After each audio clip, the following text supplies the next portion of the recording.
Javy, this is the game that Ubisoft showed off at E3 where it looked like you can do everything. People are flying in on helicopters. You're invading these homes in the middle of the biggest open world ever created. It seems very ambitious. I don't know if that's technically true, but certainly the way Ubisoft was framing it, it looks gigantic. So what is it like to actually play this thing? Okay, so my biggest concern with Ghost Recon Wildlands, because I haven't really talked that much about it in like the 2 years they've like been showing it off. Has it been 2 years? I think they showed it off like 2 years ago. Maybe you're right. Yeah. Wow. But anyway, my big concern was I heard open world co-op 4-player. I was like, well, this is going to be the Division, but in Bolivia. And I started playing it. I was expecting like a very Destiny Division sort of thing. And I started playing it, and nope, it actually plays like a combination of Metal Gear Solid 5 and Splinter Cell Blacklist, but in a huge open world. That sounds really good. Yeah, it's really I like good. both those games. Yeah, it's really, really good. I definitely got Metal Gear vibes like early on, like from when they were first showing it. Yeah, and it plays pretty much like that. Like it's Metal Gear Survive. Sure. Okay. Metal Gear Bolivia. Yeah.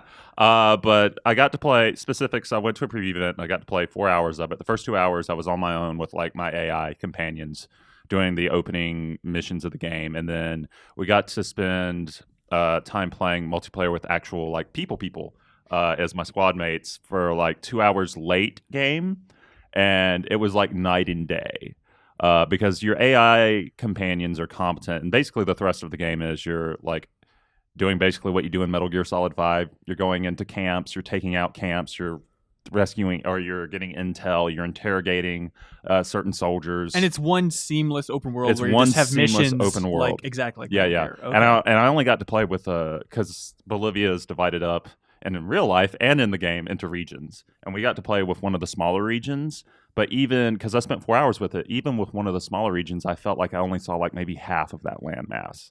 And I was going everywhere. That's my biggest concern with the game is every time I've seen it demoed, that open world looks so boring. It's like, here's a dried up lake. But is it like Metal Gear where, yeah, it's kind of boring, but it doesn't matter. It's just a backdrop that's technically there. Yeah, Metal Gear has the fantastical elements that you don't know are going to pop up. Whereas this is like, okay, rundown village. We're going to take typical vehicles in everyday, USA and the world and use AK-47 stuff like that. I mean, what is the connection to that world that's interesting? That's the one thing I'm struggling with. Whenever I look at it, I'm like, I like what they're saying cooperatively and the gameplay stuff, but that world just doesn't do it for me. No, and the setup doesn't do it for me. That's totally fair, because whenever I play an open world game or see one that's coming out and you have a developer bragging about, well, my game is bigger than last year's open world game. It's just like, come on, fellas. Our disc is twice as big. Yeah, it's kind of ridiculous because so often these worlds are pretty empty. And it was pretty funny because one of the lead designers there was telling us about the game before we sat down to play it. And he did the Todd Howard thing of, you see this mountain, you can scale it. You can go there. Like, that is exactly what he said, did the same thing. But did he wink at least? Are developers aware he that we've heard it 1,000 times? He did wink. They're all too busy working on their own games to see other people's marketing pitches, I think. But I will say that, I mean, there are a lot of empty spaces, but you go to a camp, right? And it might be in the jungle. It might be near a lake. It might be on the ridge of a mountain. And what the landscape does is it offers you different tactical approaches, because so often, like, you'll come across a camp and there's like a peak over it. So, okay, I'll go here and my teammates will fan out. I'll have two guys coming from the south, another guy coming from the north, and it'll be me sniping from atop and sending my drones in to tag. And you get, little portable drones you can send in to like tag enemies, sort of like you can do in Splinter Cell, and tag enemies in the camp so that they know where they are when they're going in there. And I can snipe them and provide assistance, or I can go fetch a vehicle. I can fly a helicopter in to extract them when things get hot. Or I can like go and find a minigun in the camp for when enemy reinforcements show up, which often includes like a tank or a helicopter just showing up and raining hellfire down on you and your buddies. So there's like a lot of tactical options there, and it's really fun.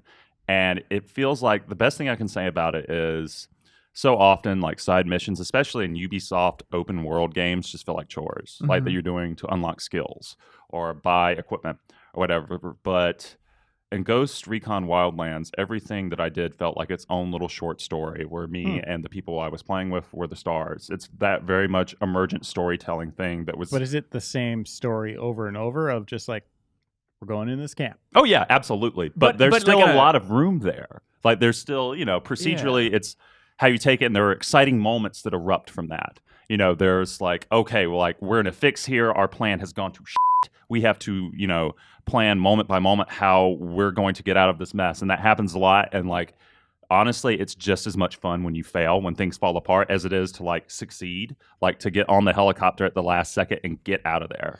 Do you think it feels like Ghost Recon? I don't know if you're a series fan, but is it just open world aside, once you get down to the tactical decisions, it feels like that type of game? I mean, I played Ghost Recon when it came out, and when it first came out, it was like an offshoot of Rainbow Six, so it was super hardcore into tactical stuff, like one shot, you're dead. Yeah. So no, this one feels more like a spiritual successor that keeps the ideas of Ghost Recon in mind, and that it's, okay, this is a Spec Ops game, but you have a massive world that you can work with. Because when Ghost Recon, the original one, came out, it wasn't technically open world per se, but it was more like Halo, and that, oh my God, these spaces are huge and I have a lot to work with. It was the illusion of open world. But here, like, it's much more action focused than tactical. Like, you can take 8 hits before you go down in a fight. Just like a real human body. 1, 2, 3, 4, 5.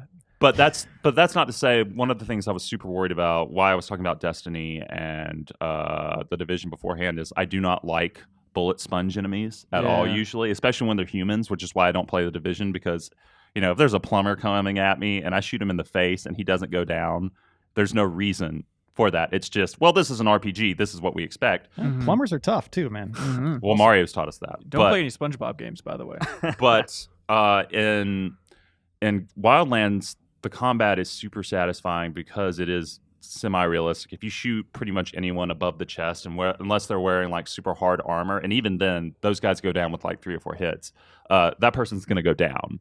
Like, it's tactical, so it's super fun to have, you know, all your guys pointed at a small enemy encampment, and each of you has a shot on one enemy, and then someone says, go, and you all fire, and all those enemies go down. Like, it's like exactly like a movie sequence you might see in the Expendables or something. So it's those moments that are super satisfying. So you're coming out pretty hyped for this game. Yeah, it's like I went in with low expectations because they haven't really told us anything about it outside of, like, you know, some hands-on that Bert's got like at E3 last year or the year before, and even that was a snippet. But I came away like 4 hours nonstop playing this game going, I don't want to leave my station. I don't want to go on a plane and get back to Minnesota. I want to stay here and just keep on playing. So it's probably my most hyped game for like the early part of the year. Yeah, it's coming out in March. It's crazy. Yeah, Right around the corner. Yeah, and actually... Oh, wait. Is it March or February? It's March. Okay. Yeah, and they actually just announced the closed beta a couple of hours ago. So that's coming up soon, too. Wow. All right. Cool. Yeah. Wildlands, everybody. Thank you so much for watching this excerpt from the Game Informer Show podcast. You can click right here if you want to subscribe and listen to the audio version of the full show. Full episodes air every Thursday, and they feature Game Informer editors sitting around talking about the biggest reviews, previews. We talk about exclusive impressions of Game Informer's cover stories. We have long-form developer interviews, everything that's great in gaming. So every Thursday, be sure to check it out.